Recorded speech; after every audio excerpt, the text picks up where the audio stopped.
The prevailing business narrative, workers have to have bosses. There are two kinds of people in this world. There are workers and there are bosses, and workers can't do anything without bosses. That really is the emperor's new clothes. And without even talking about ownership and shareholders, one of the things we challenge most directly is the idea that you have to have tiers of management and people directing other groups of people in a hierarchy to be able to be an efficient organization. That's actually a very inefficient way to organize any productive enterprise. This is How Not to Do Business from Changing the Narrative.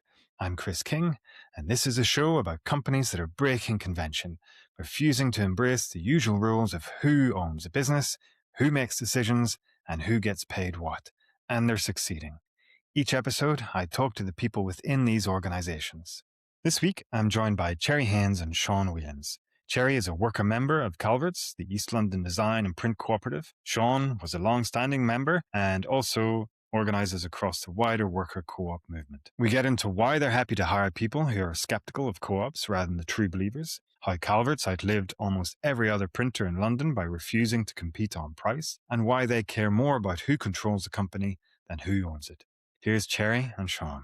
Enjoy. For somebody who has never heard of Calverts, can you just explain a little bit about what you do, first of all, and then, what makes Calverts different to other printing businesses? Yeah, so we are basically a day-to-day jobbing printer, but with a design studio that we've always had and is a massive part of the business. We put ink on paper, books, posters, magazines, but we've been around for so long, we have the capacity to do basically everything. We know everyone in the trade and can get anything done. We're a profit-making business. It's not sort of hippy-dippy and everyone does everything. We've got incredibly skilled people. We are extremely good at what we do. And I think that comes across with our clients and the suppliers. And there's just a very pleasant day-to-day working environment that I think really comes across to the clients and the suppliers.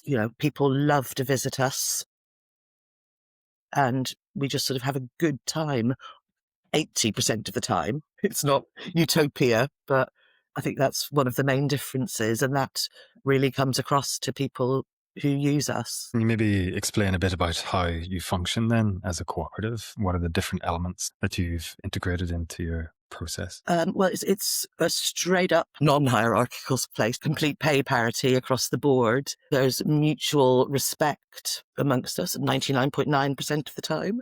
We make no important decisions without meeting, talking, discussing. And of course, we've all got autonomy in our roles to a certain level, but you have the support of everyone around you. There's a lot of interpersonal discussion about the day-to-day running. And I think that's a real strength that has kept us going for these number of years. So in terms of your backgrounds and your journey into Calverts and just embracing the cooperative spirit, how important do you think that is in terms of having that alternative belief system, that alternative way of perceiving how things should be done? Do you think that's a necessary dimension to people successfully embracing cooperative business models and integrating effectively into that particular work ethic, work style and approach to business? Or do you think it's something that people who come from a conventional background can easily adapt to and embrace and would do so with the same kind of positive mindset that somebody who already has that alternative framing would do? That's a two-part question.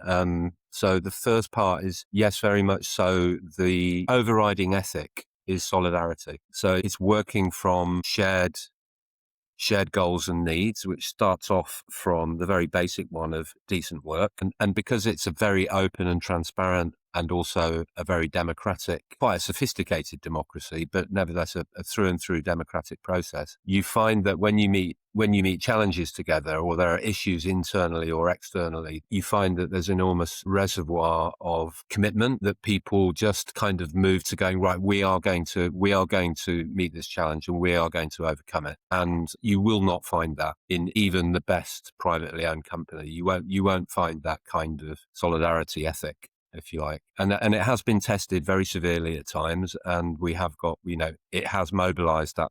And we've had to rediscover solidarity from time to time as a kind of way of thinking about how we relate to each other and how we relate to the business and what we do together. It's not something that necessarily we perhaps used to in the old days recruit people if they came in talking about co-ops and how they love co-ops. But what we discovered was that you're much better off just recruiting people who can A, do the job, and B, are quite intelligent about, who just ask the right kind of questions and who are smart and ask questions about stuff. So we don't any longer require people to know anything about co-ops when they come to Calverts.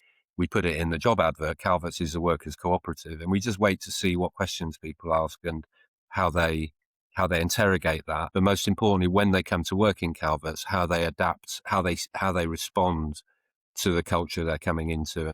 Some people, get it very, very quickly. Some people it takes longer. So you can find that some people will be like completely on it and in tune with it in 3 or 6 months, because we do have a kind of induction and education process on the co-op side so that people have the information and the tools they need to understand this cooperative system. But on the other hand, there are people who are suspicious of it on a certain level and maybe take longer to kind of understand that this is actually for real and that there actually isn't somebody trying to like get one over on them or exploit them or whatever, because we recruit people from the trade, who've been made redundant 3 times in the last 5 years and they're used to having to fight for every inch of whatever it takes to get and hold down a decent job that pays well, etc. So quite often people come in and they kind of go, okay, I'll take this at face value, but they're skeptical.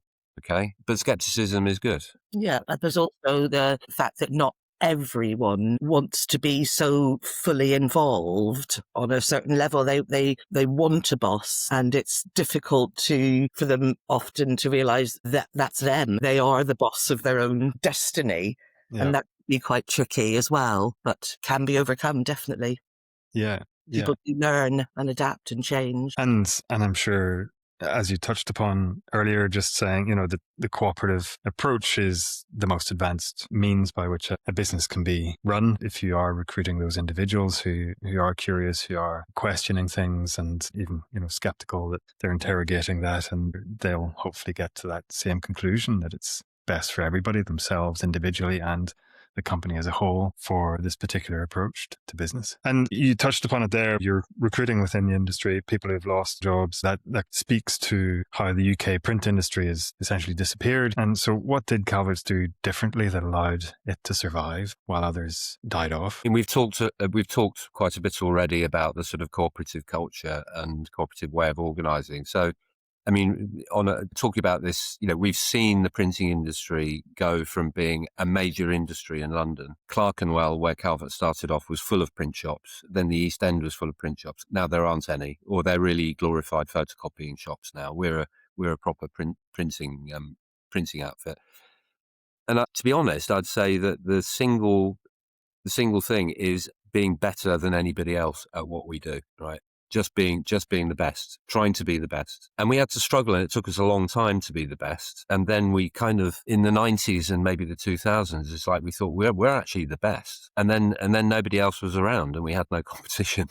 Or we did, the competition disappeared. I think that's really important, just being really bloody good at it. But the thing that how much of this was strategic and how much was good fortune. What drives that is that we started out as being probably relatively low paid and relatively low skilled. In order for us to have better lives, particularly as people started out younger, they got older, they had financial commitments.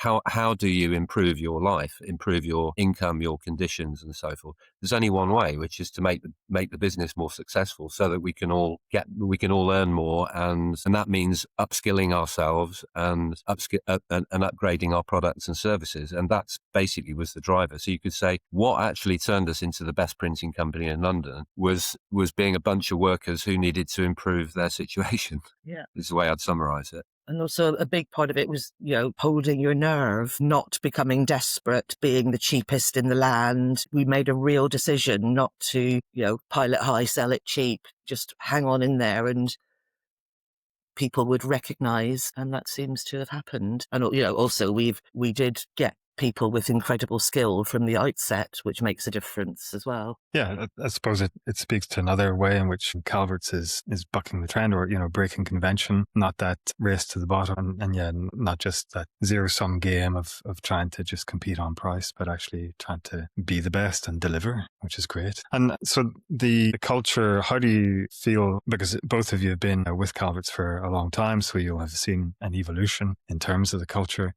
How do you think it has evolved in the time that you've been there? I think it's improved. It's become sort of less. We did have an issue when I first started, what we called the upstairs downstairs, because it literally was the print room was downstairs and the office and the admin was upstairs. So invariably, it was blue collar versus white collar. Right. Okay. Not hideously, but it was there. And maybe the printers may be ringing up the phone lines now, but I think that has changed dramatically over the last decade. And it's just an incredibly friendly, joyous place to be. I think that Calverts from the beginning did have certain kind of organising principles, and one of them was definitely a kind of almost ideological desire to overcome these divisions that happen among workers based on white collar, blue collar, skilled, unskilled, people who've been to university, people who haven't been to university, let alone gendered and racialized categories between. So that was very important from the beginning. I think in its kind of mature years, what it's actually achieved is it's gone further than anywhere I know to actually make that real, to actually find the tools to overcome those kind of divisions. So although we don't have basic classic hippie job rotation, we do have a very strong attitude to cross-training between what might be called work of the brain and work of the hands, and looking for ways for people to contribute with all their capacities and not just some bit of what they can do. And we don't take it for granted that because somebody talks a certain way or didn't go to university or whatever means that they're not smart. We assume that everybody's smart, and what we're looking for is everybody's intelligence. But to do that, you've got to kind of overcome these kind of these mindsets, that people come in with. I mean, we've probably all brought these kind of attitudes that we were brought up with and taught were the natural order of things when we came to Calverts, and we've had to kind of unlearn that and learn new ways of thinking about our skills and capacities and how we relate to each other. And as Cherry says, I think it's, we've gone from that being a kind of totem principle to being something that's more kind of now embedded in the culture of the place. Yeah, and I was just going to say, it's certainly, especially in manufacturing, there are certain situations that are inevitable. That is the divide. We have a classic who can work from home and who it's physically impossible for them to do that. But at least now we just talk about it and nut it out and try and be a bit more flexible for those who physically have to be in the building to get the work done, whereas before it would just be stampy trotters, But now at least we recognise and we talk about it and try and adjust it so that everyone's, as happy as humanly possible. Well, so then it raises the question, you're making all this effort to create this amazing working environment, empowering and trying to nurture a very positive environment for the individual and collectively, and for everybody to be happy. And so who leaves? And why do they leave? Okay, so I mean, we do have, one of the kind of secrets to success is that we do keep people for a very long time, and that means they build up incredible skills and they stay in the place. Having said that, we've got 3 or 4 sort of younger workers at the moment who are fairly new in Calverts, but they're doing brilliantly. But our average retention is 16 years, which is like quite extraordinary. People leave because they retire. A couple of people have actually retired from work. We have had, not so much recently, but in past times, we have had times when people thought they could do better somewhere else, particularly in 1980s, late 1980s, maybe early 90s, when things were really tough and there was a kind of, you can go and get a career somewhere else. So people have used Calverts as a launch pad for more or less glittering careers elsewhere. Hasn't happened so much recently, but nothing wrong with that. people get restless. They want to go and do something else or try something else or change career completely. I mean, we've had people who were like trained graphic designers for years and years, and then they wanted to be a gardener, or somebody wanted to go off and be a therapeutic teacher, etc., etc. But in terms of people leaving voluntarily, those are the usual kind of reasons why people leave. They need a lot more money quickly. We can't offer them enough overtime because we don't really like overtime. We like people to just work 35 hours, that kind of thing. But occasionally people leave because they have to leave and it's painful. And those are the most difficult probably situations in terms of people. The most difficult decision is when somebody is really messing up so badly and consistently and for so long that you get to the point that you need to put them through some kind of a process, and which in a straight firm would be, your line manager writes you up for some kind of disciplinary, etc. And of course, we have to stay within the law and ACAS guidelines in terms of giving people fair treatment when there's a difficult employment situation. What we have is, or that we don't have, because we don't have any line managers. So therefore, how do you do that? So when there is a sort of a grievance, shall we say, like there's a grievance process, or indeed a disciplinary process, what we actually do is we form a group to basically take a group of 3 members, almost drawn by rota or by lot, who are empowered to deal with it and take it through whatever stages it needs to be taken through. And they have professional advice and support where they need it, because none of us are professional HR people. But we have a very clear process, and it's a process that we, like everything else, we take our decisions carefully and sometimes slowly, which has always meant we make the right decisions, frankly. Whenever we've made a bad decision in Calverts about a fellow employee or about a business situation or a business challenge, we've taken the decision too quickly and haven't thought about it enough. Now that you don't always get time to make decisions, but I think on the sort of business development side, it's like taking our decisions very carefully and listening to what everybody has to say and encouraging everybody to contribute to every discussion we make about, say, a major investment or doing something that's potentially fairly risky in business terms. And then on the people side, it's like having a compassionate but nevertheless democratic process for putting people through a process where they need to. It's going to get to the point where they need to make their mind up about whether they're staying or leaving, shall we say? So it's very, very rare that we've ever actually had to tell somebody to go. Usually there's a better way of dealing with it than a conventional HR process. So in most firms, the HR process is there essentially to defend the firm and to discipline the worker. And inevitably that's there on some level because it is a corporate entity and it does have it is a corporate body. So therefore it has its own interests, but we try to align the interests of the corporate body with the interests of the workers as much as possible. That's the best way I can put it. Mm-hmm. And how did these processes evolve? Did you gain inspiration from other sources, other cooperatives that have been, and just looking at how they had carried out these processes, especially in relation to difficult decisions or rapid response to challenging situations? Did you take your inspiration from elsewhere, or is this just kind of an iterative process where you've experimented based on internal discussions and trial and error?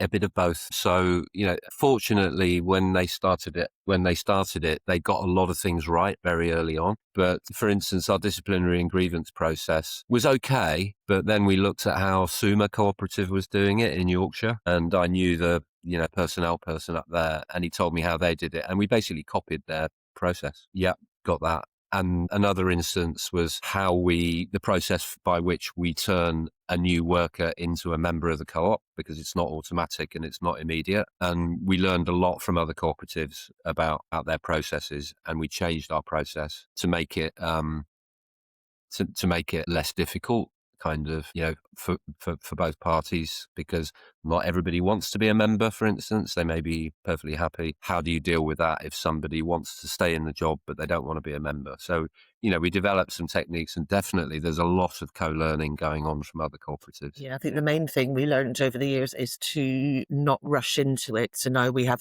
we've got a proper timeline from when you're asked to join the co-op as a director, when you have to accept, but it's a decent amount of time for us all to be sure. And do you think, have you experienced then a lot of solidarity between cooperatives and that willingness to share experiences around processes compared to the conventional approach where it might be a closed book and everybody wants to just keep quiet about how they do it internally? Yeah. So we're a member of a worker cooperative federation, which has like 100 or so worker cooperatives in membership. So it's a classic business association, but the big gain from that is that the members do share best practice all the time. So there are forums in that federation where people are looking at all sorts of aspects of business, how you do it cooperatively, and there's an enormous amount of mutual learning goes on in that context, for sure. And of course, in the development world where I'm working with new groups who are starting up new co-ops, I'm able to draw on that and show them working examples of how this kind of cooperative does it, how these guys do it, or, examples of how you formulate policies, but in a cooperative way and all that kind of thing. So yeah, that it's tremendously important. And in terms of dealing with informal hierarchies, then how do you go about doing that? Because obviously you and Cherry have been there for a very long time, and others will, if the average retention time is 16 years, then newcomers coming in, there's going to be that disparity in terms of experience and integration into the organization. So how do you deal with those informal hierarchies that can build up? There's not so much sort of factions as such. It can be, the problem is that the personal hierarchy, as you know, which I'm guilty of myself. You've been there for so long, you know everything. But luckily, one of the best strategies we've been doing is getting younger people in to take over the mantle. And luckily, the people we've got are incredibly confident, and after a short while don't mind telling you to wind your neck in, and they know what they're doing, which is incredibly refreshing and a relief for those of us who might want to fade out a bit, because we do have to occasionally leave the office. Yeah. I mean, there is also sort of, then there's the thing about succession. So it's really important that when you've got an experienced member who appears to hold a lot of knowledge that might even start to look like tacit knowledge rather than open knowledge, is you need a process for them to transfer that knowledge to other people. That's the most important thing. Certainly my experience, there was quite a lot that, although the information was all in shared folders, the fact was that people relied on me to sort of know certain things. So, I went through that process for maybe a year and a half of thinking consciously, okay, how do we shift this? And it went fine. I mean, I left and they didn't seem to notice. So that was pretty good. That's the ideal. The ideal. Yeah. At the other end, as Sherry was saying, we recruit people who show that they've got enough nous and personal confidence that they are going to be able to stand up for themselves and assert their rights and their etc., but who are also open to learning as much as possible, as fast as possible, from fellow workers. So that way we're able to shorten this kind of, we do bring people in who are trainees at a basic level, and we've brought people in who are trainees at a higher level. They've already got some skills, but we shorten, we try and reduce the kind of, we don't make a lot of it. They're just going through a fairly intense learning process, and they're senior members of the co-op very, very quickly. It doesn't take years, Yeah. Because we don't want that. Do you think there's a difference between the generations in terms of the desire to explore alternative business models like cooperatives, workers' co-ops, or the kind of foundational philosophy and thinking around that in terms of not just isolating it within the business itself, but thinking more expansively and thinking, the whole system needs to change, and that desire for systemic change. Do you feel like that's alive and well in younger generations? I do, certainly, because we have a lot of young kids coming through Calverts, through the doors, talking to us from colleges, or even a lot of younger people who are studying the co-op movement, and they come to us and, they want to come and spend some time to actually be in a co-op business. But to me, it's the last 5 or 6 years, there's a much greater interest, whereas when I started, it was basically niche, and we were literally told we're hippies with dogs on strings, and that has completely changed over the years.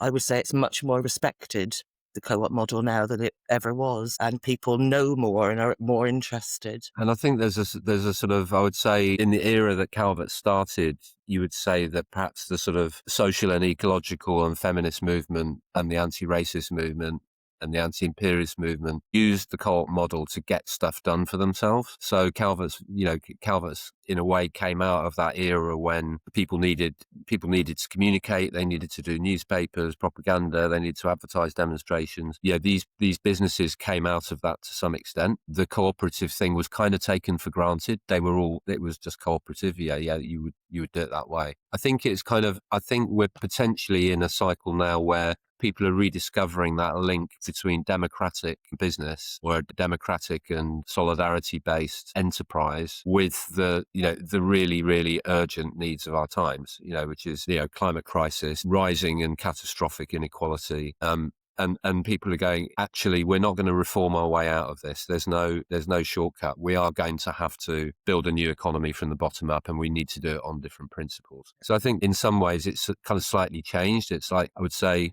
we came out of this kind of swamp of political and social movements where the co-op way of doing it was taken for granted. And now it's maybe going the other way around, that people are saying, actually, if we need systemic change, we're going to have to address the issue of production. And within that, people are actually putting their money where their mouth is. We have many clients who, of course, they know they could get it done much cheaper elsewhere, China, Europe, but they actively want to use us. They want us to survive. So they will pay that sort of premium in a way, which is really heartening. Yeah. And so what do you think then are the barriers to wider adoption of the cooperative model and reaching that critical mass, as it were, whereby people who are walking out with MBAs are actually considering that this is the most advanced model, that this is the way forward, that this is how they want to do business?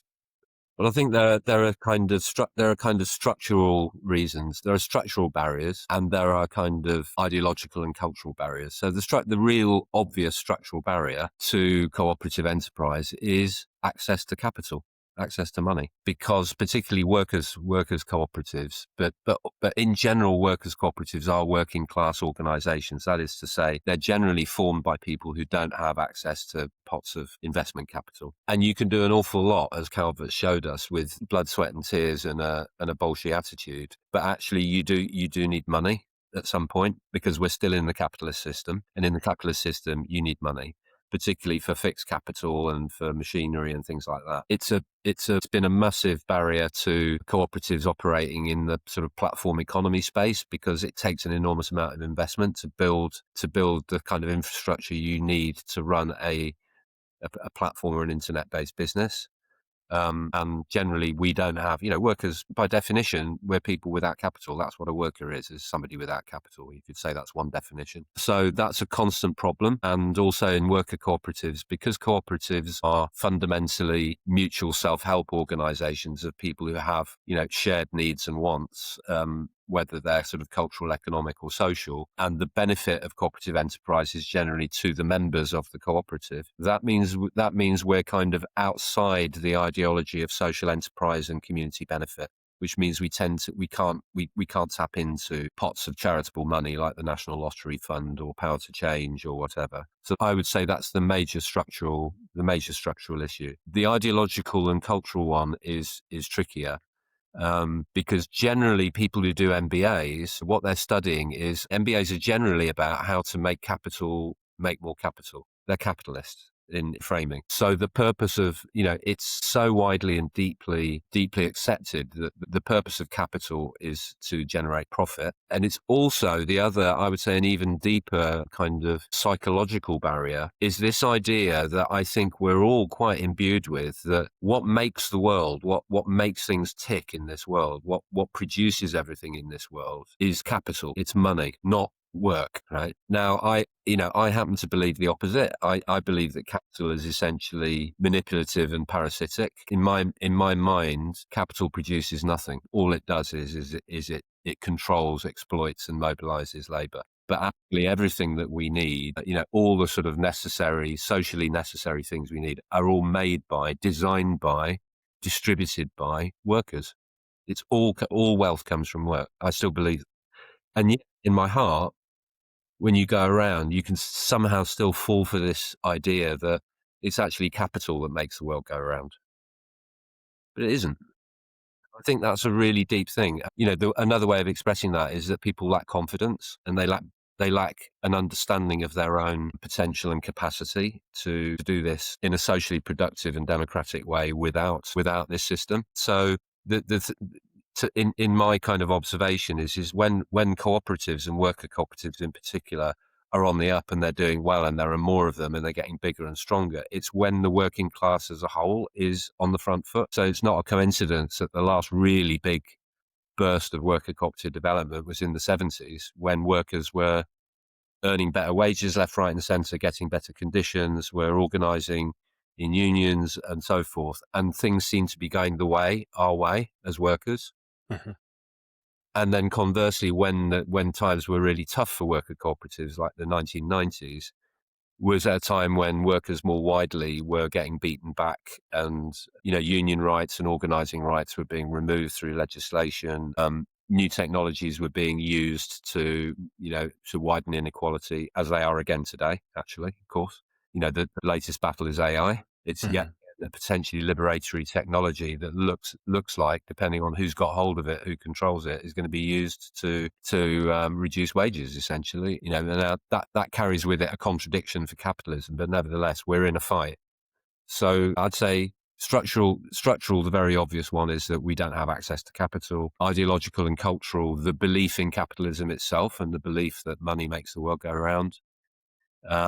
And then the ebb and flow of, the class struggle, frankly. Yeah. Sorry to mention it, but. No, well, it's important. Yeah. Sorry, not sorry. Yeah. Exactly. And so how hopeful are you that under the current circumstances, a very dynamic period in human history, how hopeful are you that an understanding of the need for community, for more socialist approach and systemic change, how hopeful are you that there is going to be that sufficient understanding to allow that to permeate into all aspects of, say, UK society, and to kind of extract all the tentacles of the capitalist system that is ultimately undermining democracy, it's undermining social structures, it's undermining all these different elements? How hopeful are you that can actually be achieved? I mean, for me, it's, I'm not sure that I have hope, but I definitely have a belief that it may be getting denied in every way, but we have a choice. Workers have a choice. We're not robots.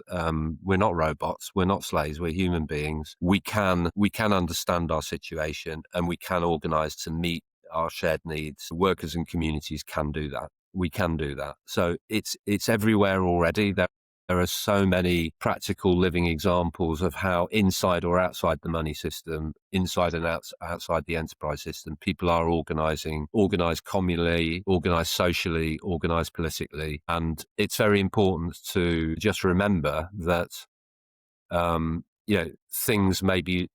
things may be looking bad sometimes, but we're never beaten, and we can always change it. It is simply, actually, a matter of choice to do things in a different way. Now, how you do that, well, I don't think it's an ideological battle particularly. I mean, I would love to see cooperativism being taught in schools and universities, but it's more to do with the learning that people get from doing. So for me, it has to be very much action-led. It's not about government policy. It's about actually looking at ourselves and looking at what we can do and what we're already doing and building on that and making it stronger and being confident about it, and not falling for narratives that really have nothing to do with us. So if that's hope, I guess I'm hopeful. But of course, in the end, it's necessary. We have to do this if we're going to survive as a species. It's a matter of necessity as much as anything else. And actually, we're seeing right now, like what are we seeing in the world right now? We're seeing the sort of capitalist competition, or the sort of the capitalist order, or the narrative of peaceful capitalism and globalism fracturing and falling apart at the seams. And it's because of battles and tensions inside capitalism itself. So, the falling apart of national agreements and international agreements, outbreak of war, sort of simple, disastrous interruptions to supply chains. And you realize how fragile all these supply chains are, let alone the fact that they're based on oil and hydrocarbons. It doesn't take much for things to fall apart. And at the moment, we're going through a falling apart phase. and people are going to be feeling it really, really strongly, particularly in Asia and Africa. They're going to have to find ways of doing things, and we are going to have to find ways of doing things that are different. So to some extent, it's driven by crises that are created by the system itself. But the crises in the system itself, those crises are actually caused by workers. The biggest issue for capitalism is they want to marginalize us and pay us less and make us less and make us weaker, but they depend on us to run their system for them. That's always been the contradiction. And it plays out in different ways, and we're seeing it play out in a particular way now. So I think understanding that we have choice and we have power as workers, not as vague members of the community, but as workers in our work, what we do, how we do it, who we do it for. We have those choices, and we have the choice of how to organize ourselves to do that work and to make work better, to liberate work, as we call it. And that plays with the question of necessity, something we have to do, and something, we're going to have to make choices. And we just have to kind of be in a good position to make the right choices at the right time. And again, I don't know if that's a hopeful or a kind of despairing message, but sounds pretty hopeful. Like I would like to explore, the difference between co-ops and employee ownership trusts. Because you say that it's really about taking action, and it's not really about government policy, but they can ultimately create greater barriers to embracing cooperative approaches or lessen them, and I think that's one of the key things around employee ownership trusts, is that they're creating these tax incentives. But so could you maybe explain the difference between the two, and what do you think is being lost in kind of promoting these EOTs over like a genuine, fully cooperative business model? Well, I think the core of it is that it's around the EOTs are very much focused on the question of ownership. EOTs promote a model of ownership in trust for the benefit of workers, and the focus of the way a business transforms from a privately owned shareholder business to an employee-owned shareholder business using the EOT uses this sort of tax mechanism that primarily benefits the exiting owner, because they get 100%, well, up until recently, 100% capital gains tax relief on the sale of their business to the workers. So it's focused very much on ownership, whereas cooperatives, and certainly worker cooperatives, we focus on the question of control, because ownership is a slippery category, right? Ownership, what does ownership mean? And actually, who cares about ownership? Ownership only matters in as much as it confers the power to determine and control whatever it is that's owned. So we just cut to the chase and go, who controls this? The second thing is around the question of democracy. So what we say about worker cooperatives, the CICOPA World Declaration on Worker Cooperatives says that worker cooperatives practice democracy at every level of the enterprise, not just at the level of the board, but at every level of management and operations. So you embed democratic culture and process deeply. The employee ownership model just doesn't do that. Now, having said that, there is a bit of a crossover. I know of one or two worker cooperatives that have used the EOT mechanism. One of them was a bit of a fake co-op. The other one was a genuine worker co-op that actually use the EOT mechanism to get the tax break that it gives to workers, because workers can get up to £3,000 of tax-free income in their wages if they're in an EOT. And for stocks, that's worth hacking that model to get that. And I also know of employee ownership trusts that don't have any declared allegiance to the cooperative principles, but that nevertheless are relatively democratic. Pill Engineering, for instance, a substantial engineering firm, puts a huge amount of effort into it, makes sure that the majority of its board members are workers, and it puts a lot of resource into training workers to be able to be effective decision makers at board level. So it's not democratic in quite the way that Calverts is, but for a larger firm that really sincerely, genuinely believes that the collective intelligence of workers is the secret to their business, they can do that as an EOT. But unfortunately, in this country, because EOTs, the EOT model, certainly in the interim, the transfer period, the ownership rests in a trust. So it's not direct ownership by workers, and the trust owns the business. A trust is a black box. It's a private arrangement. HMRC sees it because they want to see the trust deed, but to everybody else, it's a black box, and it's got maybe 3 trustees on it: the exiting owner,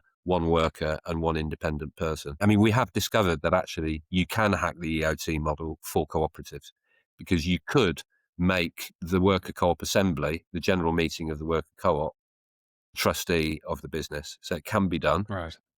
Just as we were getting somewhere with hacking that, we discovered the government, in its wisdom, decided to halve the capital gains tax relief to exiting owners, and they also made that capital gains tax payable upfront at the beginning of the buyout process, before the true profitability or health of the business was known. So actually what's just happened is that the government has just knocked a leg out from under the EOT model and made it much less attractive to exiting owners.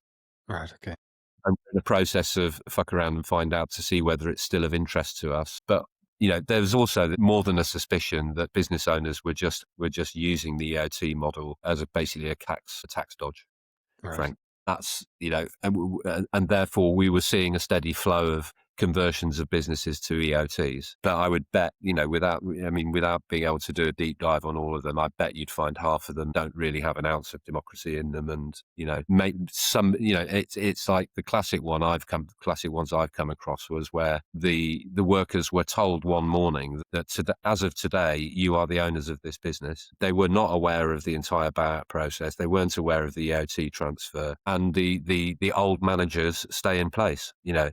Nothing changes. It's the same management structure, the same management culture. I've actually seen one and been involved with one on that level, the sort of level of contempt. The actual workers are the last people who get asked whether they actually want to do this. Right. Yeah. It's not driven by the workers; it's driven by the owners. Yeah. Yeah. So that's my take on it at the moment. But we're waiting to see shakes out with the latest changes in the EOT regime. We're still interested, and we're still interested in hacking it if it's useful for co-ops. It's not totally straightforward. Thank you for that. Could you maybe just share what you feel, if somebody who is listening, who is working in a conventional business, what would be the thing that would be most transferable from the Calverts model and your experience that they could embrace most easily and start, making maybe that transition to a more egalitarian and cooperative business model? I think the first thing is that our federation, which is called workers.coop, it's workers.coop, and that is the name of the federation, and it's also our website address, has an open forum,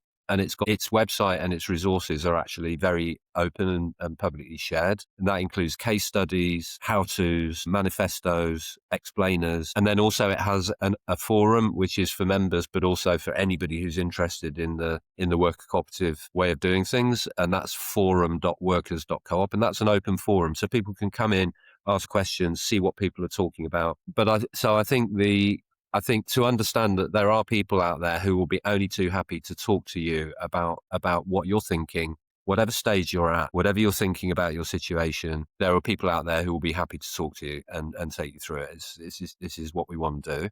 But I think the key thing is to understand that it rather depends whether you're thinking of starting a new thing or whether you're thinking of taking over something that already exists. Some enterprise that already exists and converting it. So the starting points can be very different. So, it can be a group of people who just have seen a need for something that looks like it needs some kind of enterprise or business. It may be something that nobody's ever offered to the market before. So you may be trying to find out whether there's actually effective demand for it. It may be a firm that's in dispute, where workers are in dispute with the management. Either through a union or ununionized, a hot situation like Calverts had in its founding times. It may be somebody who has a small business, and they want to give it to their workers genuinely. That happens. So there are different starting points. And for an individual person who is, whatever their situation, they'll be coming from one of those starting points. They'll think, they'll either be thinking, I need to quit my horrible day job and do something new. The crucial thing is you need to find other people who are on the same page with you and form a group. Because a cooperative is in fact not a business. A cooperative is a group of people who want to do something together, and they're using a business as a way to do it. It's a group of people. And so it's about that initial thing of how do you find collaborators and how do you move from being a group of collaborators to a group that's got a serious intention to do something. And we understand that, and it takes time. So, sometimes it doesn't. Sometimes it can happen very quickly, but often it takes time. So I think the thing is reach out and find those resources, start talking to people who have some knowledge and understanding of it, advise you, and find other people who agree with you.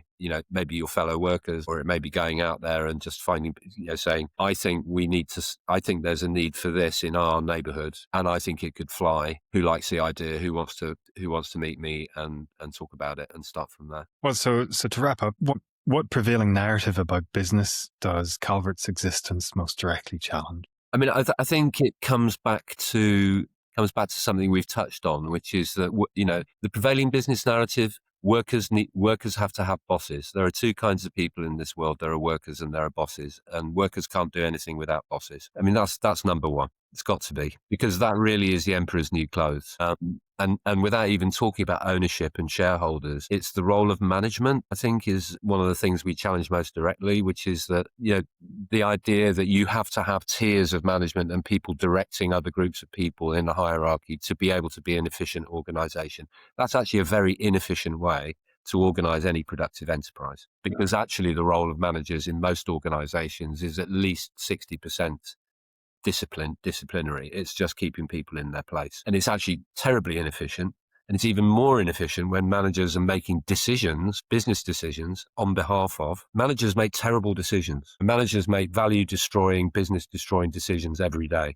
A smart group of workers, and even a very large smart group of workers, can manage a business much more efficiently and much more effectively than a hierarchical business. And I think Calverts proves it. Absolutely. So that's probably it. And then the last one would be capital doesn't make the world go round, but until we change the entire system, we are still going to need capital. We're still going to need money, tragically. So be aware. Okay. And so finally, who do you think, who else is doing interesting work in this space that you feel I should reach out to and interview? I think, if you're interested in looking at the democratic economy more widely than worker co-ops, you could do worse than talk to Stir to Action, which is an organisation. It's a kind of think-do tank that has an arm called Democratic Business Network. They're about to launch a major effort to reboot the social clubs movement. They've got a program called 21st Century Social Clubs. So they're interested in this sort of a wider question of how we rediscover communal and collective modes of action that are sort of self-reliant and autonomous,